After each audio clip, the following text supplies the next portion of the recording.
Vamos então seguir com o estudo do livro Devassando o Invisível, estudo sobre fenômenos e fatos transcendentes observados pela mediunidade e sob orientação dos espíritos guias da médium Ivone do Amaral Pereira. Capítulo 6, Romances Mediúnicos, quinta parte. No decurso das cenas, nós nos sentíamos, por toda a parte, como se acompanhante dos personagens a ponto de ingressar em um túmulo com o cadáver de um suicida, cujo espírito se debatia no período das confusões e chegando até a sentir o fétido da decomposição cadavérica. Reconhecemo-nos igualmente detida no horror das antigas prisões europeias, cuja realidade antes não nos preocupava e nos era impossível avaliar. Conhecemos então detalhes repugnantes e atrozes ali existentes, tais como imundícies e fétidos, o que até então ignorávamos houvesse existido nos ditos presídios. Chorávamos e sofríamos, exatamente como o faziam os personagens. Cenas, impressões e emoções repercutiam em nossas sensibilidades com intensidade profunda e inexplicável, não isenta de sofrimentos. Cremos que todas as potências com que Deus prendou nosso ser anímico encontravam-se naqueles momentos sagrados hipertesiadas, ou seja, todas as nossas energias vibratórias se haviam exaltado no grau máximo de nossas resistências espirituais. Por vezes sobrevinha a fadiga, mas Charles reconduzia-nos o espírito para junto do corpo, ou tínhamos a impressão de que tal acontecia? Não sabemos ao certo. Víamo-lo então o corpo arquejante e suspirar profundamente, vultos aéreos, não reconhecidos por nós. Cremos que o tonificavam com terapêuticas celestes aplicáveis ao caso, pois que então sobrevinha grande alívio no estado geral e retornávamos nos acontecimentos como dantes, indagando certa vez da generosidade dos amigos espirituais sobre a razão por que nos eram facultadas tais visões tão belas e empolgantes antes que a entidade escrevesse psicograficamente a obra, favor que absolutamente não julgávamos merecer. Eis a resposta fornecida pelo próprio Espírito Charles.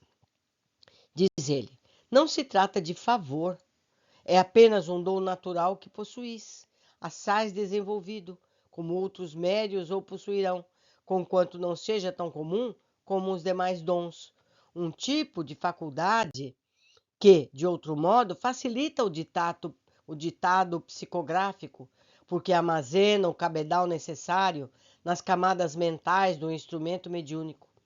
Tornar-se-á indispensável a tal fenômeno, entretanto, absoluta afinidade com o espírito operante, uma sintonia de vibrações, por assim dizer, integral, do médium com o narrador. Daí a dificuldade de ação e o fato de tornar-se o fenômeno pouco comum.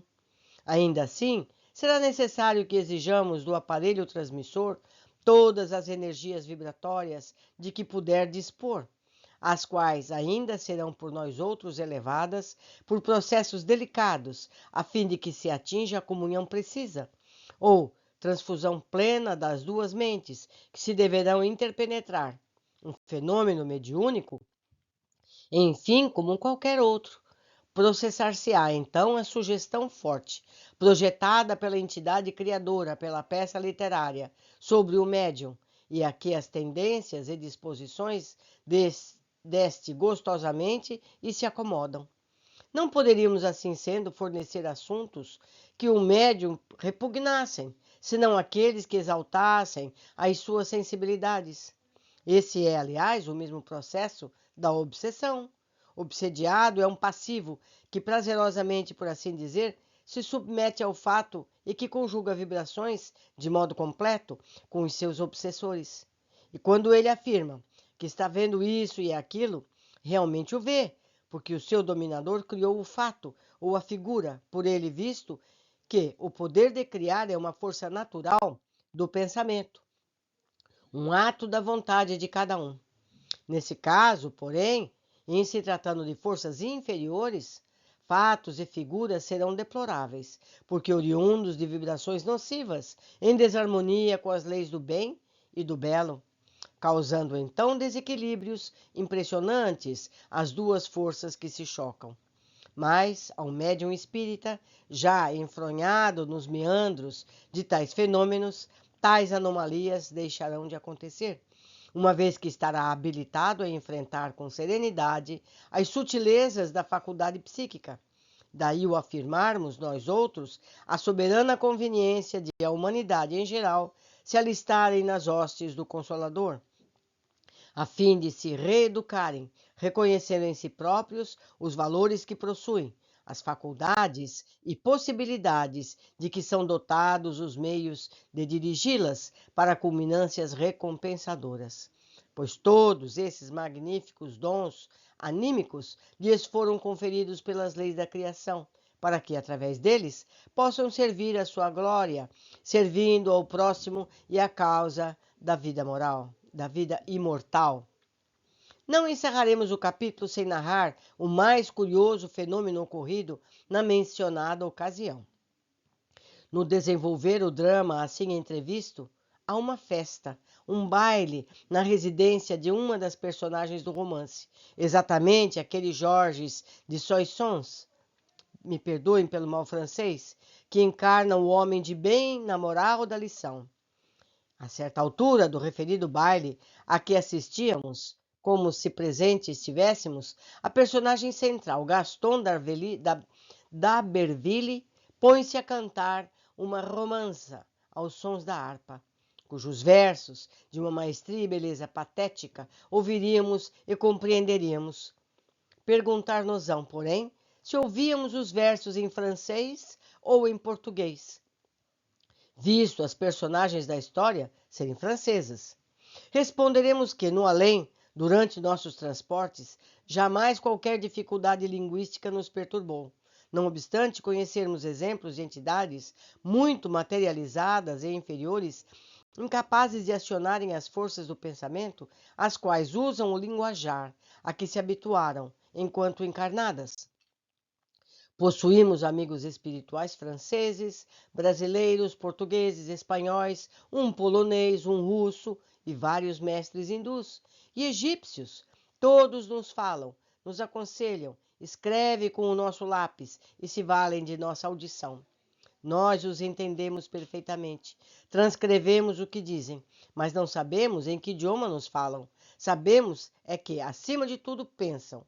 No entanto, distinguimos o tom vocal particular de cada um, pois que se tratam de vibrações do pensamento, e as vibrações diferem segundo o caráter de cada entidade, a tal ponto que reconheceríamos a voz, entre aspas, de uma delas dentre as centenas de vozes, novamente entre aspas.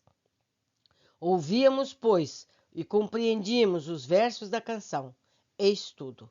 E como, judiciosamente, lembrou Allan Kardec, ninguém, e ainda menos um espírito desencarnado de ordem elevada, pensa neste ou naquele idioma.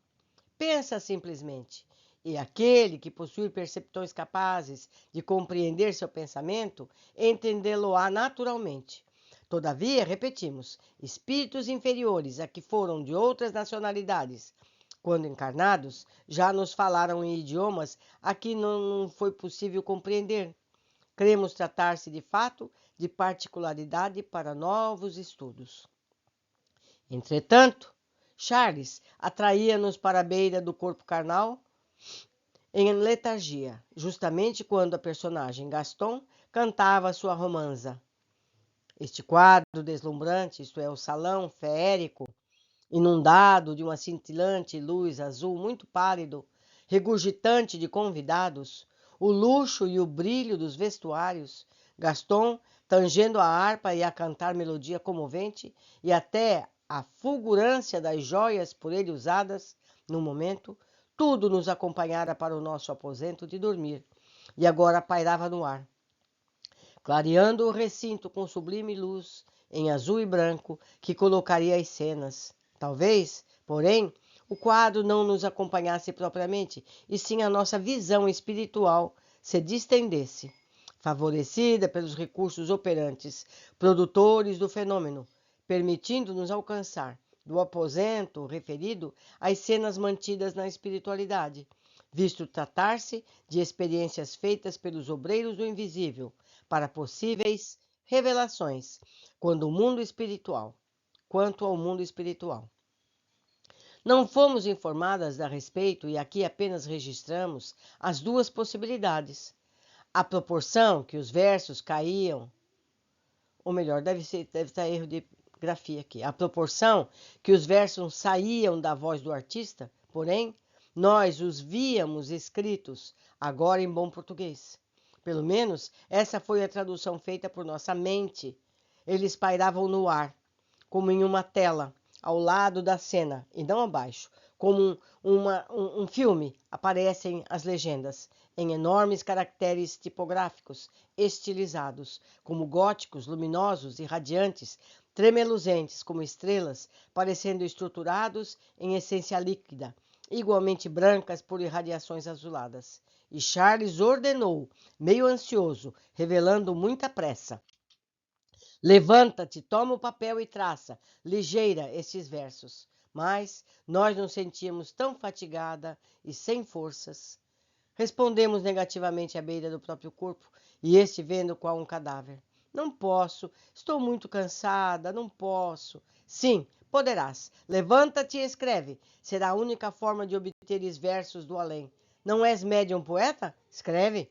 Não, não poderei. Amanhã, quando despertar, escreverei. Será agora ou nunca mais. E manifestava ansiedade, talvez contrariedade, enquanto repetíamos: amanhã escreverei, prometo, prometo. Certamente a delicadeza e a bondade desse afetuoso espírito não nos desejavam obrigar ao novo sacrifício, que exigiria de nós maior percentagem de esforços, pois não há dúvida de que ele nos poderia obrigar a atendê-lo. Na manhã seguinte, efetivamente, despertando do prolongado transe, recordamo-nos incontinente do fato, ainda recitando os versos e trazendo impressa na alma a melodia que lembrava algo do primeiro movimento da Sonata ao Luar, de Beethoven, melodia que por mais de uma vez Charles nos tem dado a ouvir. Quando desses transes, tomamos do lápis, ligeira e excitada, recordando a advertência do terno amigo, pois conversamos sempre à cabeceira dos utensílios da escrita, justamente para tais circunstâncias. No entanto, a chama espiritual que nos acionava se apagara, porque nem um único verso da bela peça foi possível traçar. Esquecemos-la completamente ao nos repousar definitivamente na matéria. Nem mesmo posteriormente, quando Charles se apresentou para escrever o romance, tal coisa foi possível.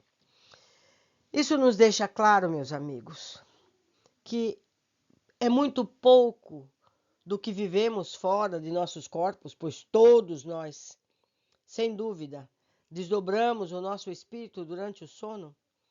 Nós não lembramos quando acordamos pela manhã. O cérebro é como um mata-borrão que apaga tudo. Por isso Charles insistia para que ela fizesse aquilo imediatamente, porque a partir do momento que ela ingressasse no corpo e o cérebro espiritual adormecesse no cérebro físico, tudo se apagaria. Então é o que nos acontece de modo geral. Percebam, geralmente a gente lembra quando acorda imediatamente ao sonho, o que chamamos de sonho, não é mesmo? Bom, por hoje ficamos por aqui. Eu aguardo a todos na próxima leitura. Abraços!